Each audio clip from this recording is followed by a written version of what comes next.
Di sudut gang sempit Jakarta, Amanda yang berusia 8 tahun berjalan pulang dari sekolah. Sepatu lusuh dan tas robek menempel erat di punggung mungilnya. Ia berjalan cepat, berusaha menjauh dari suara tawa anak-anak kaya yang baru saja melemparkan bekas bungkus makanan ke arahnya. Dasar anak miskin. Jangan deket-deket nanti baju gue jadi bau. Teriak salah satu dari mereka. Hari itu Amanda menerima undangan ulang tahun dari Rani, anak paling kaya di sekolahnya. Undangan itu tiba-tiba diselipkan ke meja belajarnya tanpa ekspresi ramah.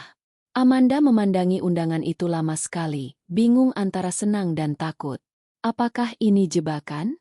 Tapi ia memutuskan datang, dengan baju terbaik yang ia punya, yang sebenarnya adalah satu-satunya baju bagus yang masih muat. Pesta ulang tahun Rani sangat mewah. Balon-balon emas, dekorasi boneka mahal, dan kue bertingkat setinggi lutut orang dewasa membuat Amanda merasa seperti masuk ke dunia dongeng. Tapi semua orang berpakaian rapi dan mahal. Mereka menatap Amanda dari atas ke bawah, seolah dia adalah noda di permukaan pesta yang mengilap.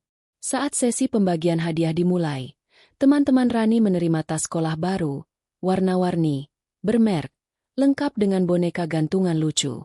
Amanda menahan napas, menanti gilirannya. Saat akhirnya namanya dipanggil, semua mata tertuju padanya.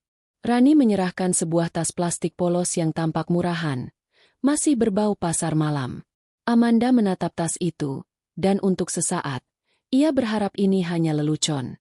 Dengan suara lirih, Amanda memberanikan diri bertanya pada Tante Meli, Ibu Rani.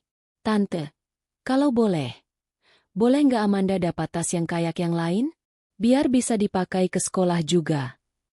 Tante Meli menatapnya dengan senyum tipis yang dingin. Tas kayak gitu tuh buat anak-anak kaya. Sayang, kamu, ya pakai aja yang cocok buat kamu. Kalimat itu menghantam dada Amanda seperti batu besar. Ia tidak menangis.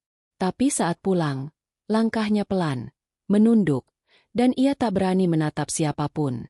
Sesampainya di rumah, ia menggenggam tas murah itu erat-erat, menatap langit-langit sambil berkata dalam hati, aku gak akan pernah lupain ini. Tahun demi tahun berlalu. Amanda tumbuh dalam keterbatasan, tapi juga tumbuh dengan semangat baja. Ia belajar keras, bekerja sambilan, bahkan membuka usaha kecil menjual pernak-pernik buatan sendiri saat kuliah. Setiap kali ia merasa lelah, ia mengingat kembali pesta ulang tahun Rani. Mengingat rasa sakit karena direndahkan. Tapi bukan untuk membalas dendam, melainkan sebagai api yang terus menyala di dalam hatinya. Setelah lulus, Amanda merintis usaha tas sekolah untuk anak-anak dari keluarga sederhana. Dengan desain menarik, kualitas baik, dan harga terjangkau. Usaha itu tumbuh cepat, karena ia tahu betul apa yang dibutuhkan anak-anak seperti dirinya dulu. Amanda kini seorang ibu dari 2 anak perempuan yang ceria. Suaminya mendukung setiap langkahnya. Mereka tinggal di rumah sederhana tapi hangat, penuh kasih. Suatu hari, anak pertamanya pulang dari sekolah sambil berkata, Bu, temanku bilang tas aku nggak sebagus punya dia. Amanda terdiam sejenak. Ia mengambil 2 tas sekolah dari lemarinya. 2 tas mewah yang dulu tak mampu ia beli, dan menyerahkannya kepada putri-putrinya. Tapi sebelum itu, ia menunjukkan sebuah tas usang yang masih ia simpan. Tas dari pasar malam itu. Dulu, ibu pernah dikasih tas ini, dan karena tas ini, ibu jadi seperti sekarang.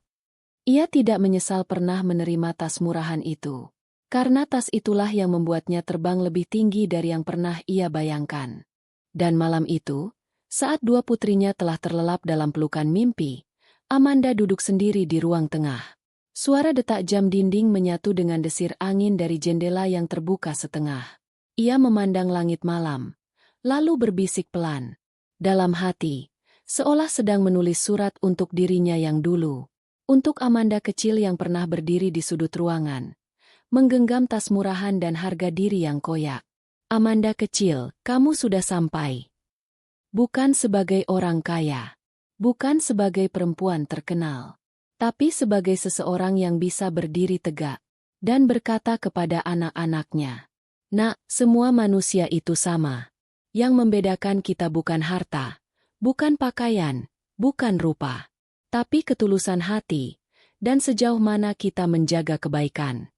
Amanda pun menatap mushaf kecil yang terletak di meja. Halaman yang terbuka tertiup pelan, dan seolah menjadi jawaban atas semua perjalanan ini. Wahai manusia, sesungguhnya kami telah menciptakan kamu dari seorang laki-laki dan seorang perempuan. Lalu kami jadikan kamu berbangsa-bangsa dan bersuku-suku agar kamu saling mengenal. Sesungguhnya yang paling mulia di antara kamu di sisi Allah adalah yang paling bertakwa. Sungguh, Allah Maha Mengetahui, Maha Teliti. Quran Surat Al-Hujurat 13. Maka tertulislah pelajaran yang akan Amanda wariskan. Bahwa setiap luka bisa sembuh. Setiap hinaan bisa jadi bahan bakar. Dan setiap manusia, kaya atau miskin, pantas berjalan berdampingan.